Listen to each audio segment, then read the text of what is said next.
You don't have to feel ready to be ready. Do you not feel ready for what is coming? Perhaps for World War III, the warning, the great persecution, the reign of the Antichrist, the 3 days of darkness and other great chastisements. Do you ever feel tempted to panic upon considering what will soon come upon the earth? What even Pope Francis himself just yesterday, in his homily for the feast of Our Lady of Guadalupe, described as omens of even greater destruction and desolation than the war, famine, plague, etc., than we have been recently experiencing.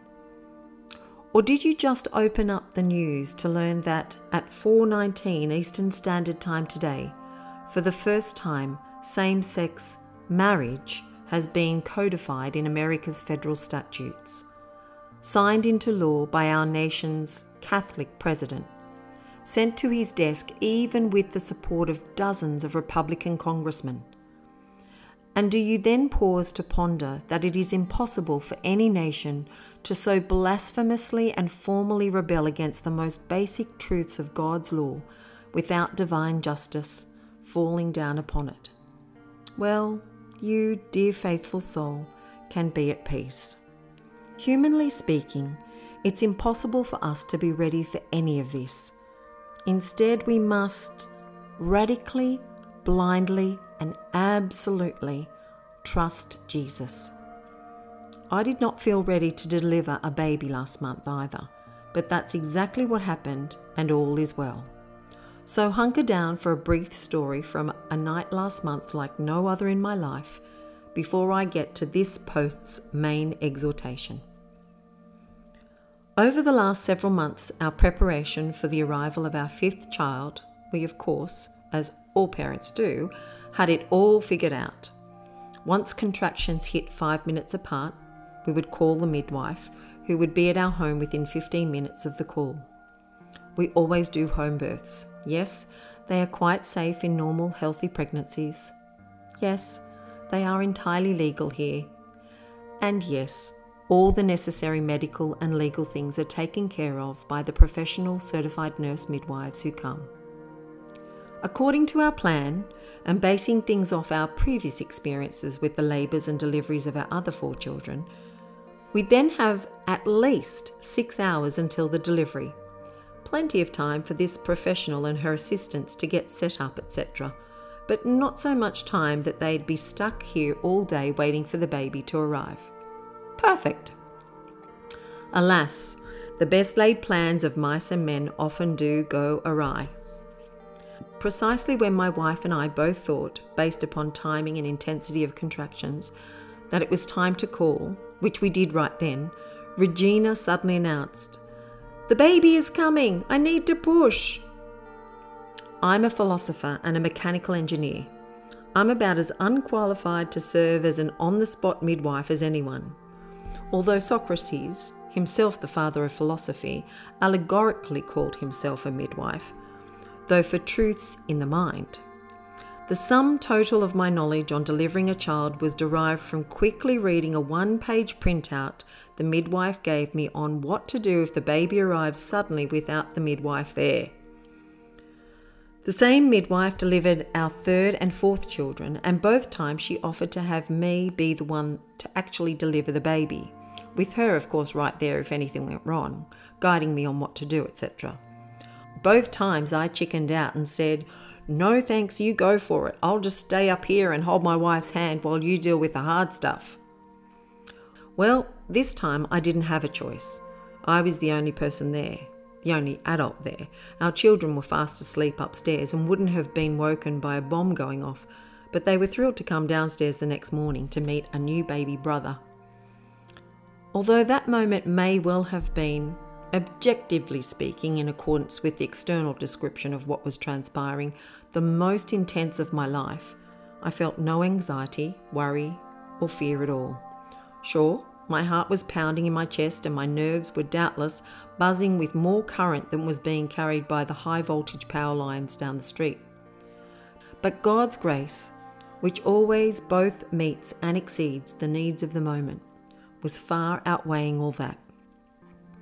It was beyond obvious that, in that moment, God's will was that I deliver our son. This is absolutely certain because at that moment there was no other reasonable option. And God always gives more than enough grace, far more than enough grace for us to do His will.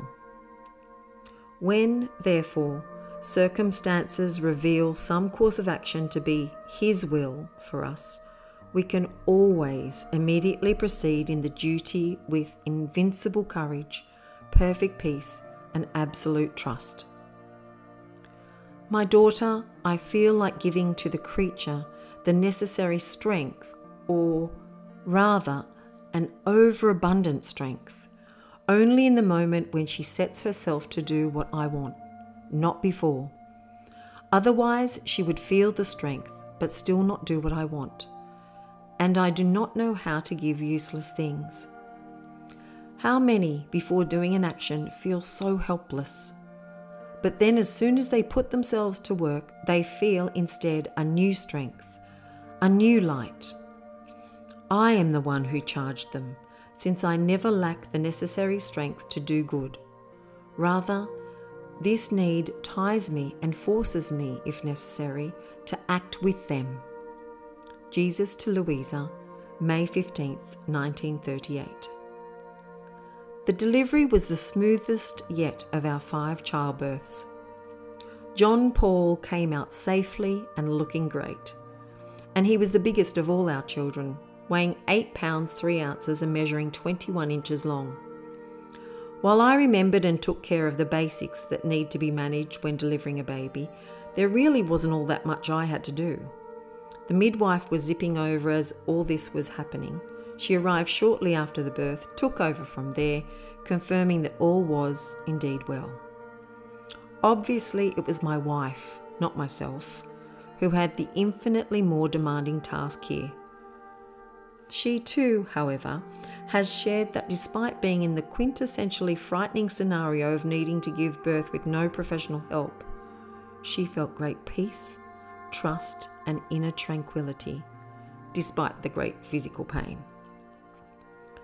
I felt confident that the graces in the situation described above will prove analogous to how the devout remnant faithful will fare during the imminent, long prophesied great events.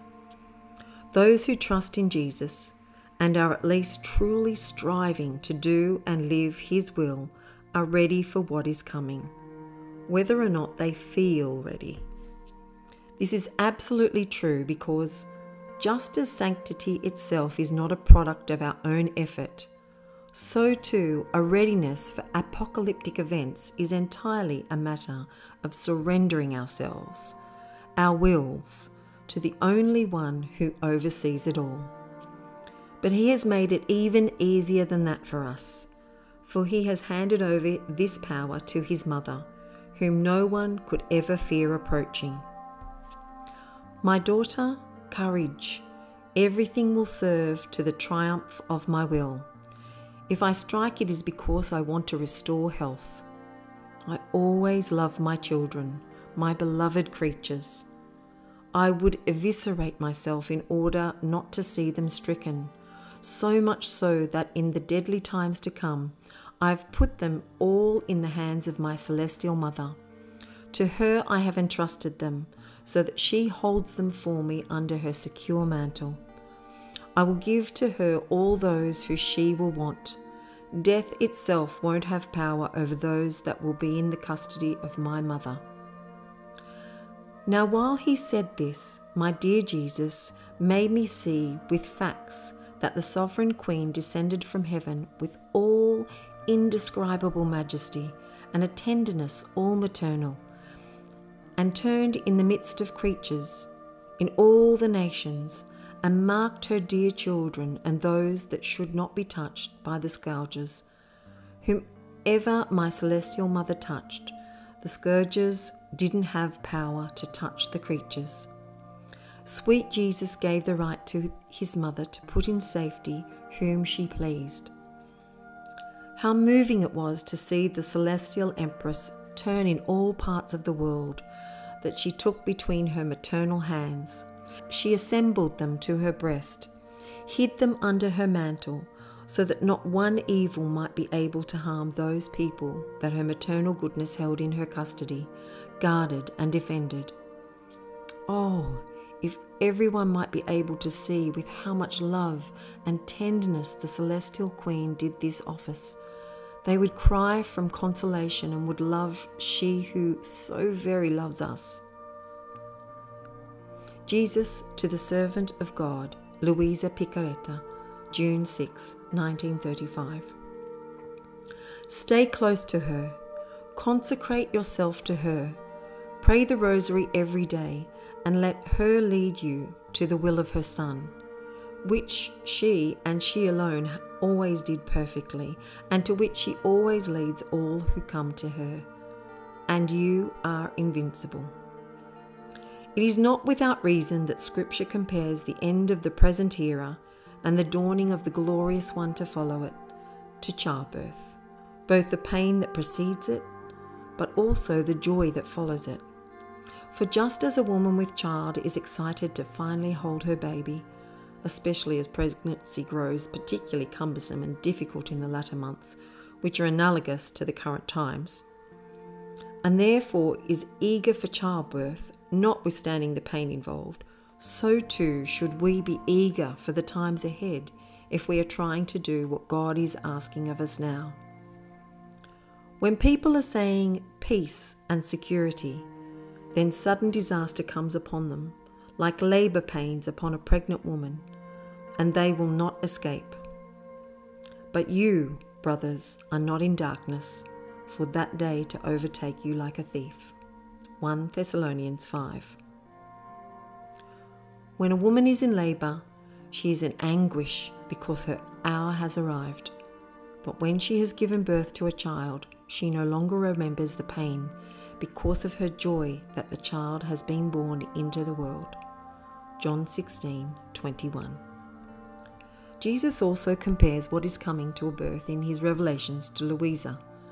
For just as the arrival of a baby is awaited with certainty when the mother is pregnant, so too is the arrival of the glorious era of peace a certainty. As to a family when they see that their mother is about to give birth to other little children, the whole family celebrates because the family becomes larger, and every time it increases by another little brother or little sister. They make feast and delight in the one newly arrived in their midst. Such is the whole creation. My daughter, when my divine will wants to pronounce itself, it extends everywhere and makes its echo and its creative strength felt in all the things in which it reigns. The prayers done in my divine volition to obtain the advent of its kingdom upon earth hold a great empire over God. God himself cannot rid himself of it, nor can he not grant it. And from prayer it changes into command. Therefore, it is not to be put in doubt that, sooner or later, one will see descend from heaven that which, with decision, has been granted to him. Therefore, continue the prayers in our fiat, prayers that move heaven and earth, and even God himself, if you love to see my kingdom upon earth. And I will pray together with you in order to obtain the intent, more so, since the ultimate purpose of creation is precisely this, that our divine will was to reign on earth as it does in heaven. Jesus to the Servant of God, Luisa Picaretta, January 26, 1930. Unfortunately, there are some who, even though following the messages of the various living seers, nevertheless fret that they do not know more details about what is coming. They have an endless torrent of questions to which they demand answers, thereby implicitly accusing heaven of incompetence for not giving those answers to the seers. Although there are plenty of false seers who will give you all the details you want about the future, that is, their daydreams about it or what the devil says to them about it. Such people miss the point of prophecy, which is not to serve as a textbook telling the future's details, but rather as an exhortation to empower our undertaking of God's will in the present. And while some such undertakings do indeed relate to various details of what is coming, hence these messages sometimes give some details pertaining to what will come, most remain unchanged regardless of how the more specific details of the coming months and years will transpire, where exactly battles will rage, precisely which foods will become scarce, just when currencies will collapse, how exactly the warning will look, feel, which individual will be the Antichrist, etc., etc., etc. It is, moreover, in our best interest to not know too many details of what is coming. If we did, we would be far too distracted by this knowledge. Imagine if I had known beforehand that I would have to deliver my child on my own. I would have spent countless hours learning and training myself to be prepared for every conceivable way the delivery could have transpired. I would have spent far more money than I can afford, accumulating various medical equipment that might come in handy. But in all those efforts, I would have doubtless neglected the present duties of my state in life. God, in His wisdom, led me away from spending too much time thinking about and preparing for the possibility of me solo delivering the child, for He knew that this would be what would happen, and He knew that He'd take care of everything. It is the same with the present times. God is not answering all the questions you have about the future because He knows that He's got it, and your role in it, under control. He has every hair on your head numbered. Therefore, while prudent preparedness remains advisable, all that really matters is that you remain trusting in Him, seeking refuge in His mercy and His will. Then, and only then, will you be ready for what is coming, even if you feel anything but.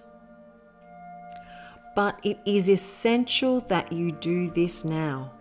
You thereby join the remnant faithful, and you take refuge in God, as today's first reading at Mass alludes to.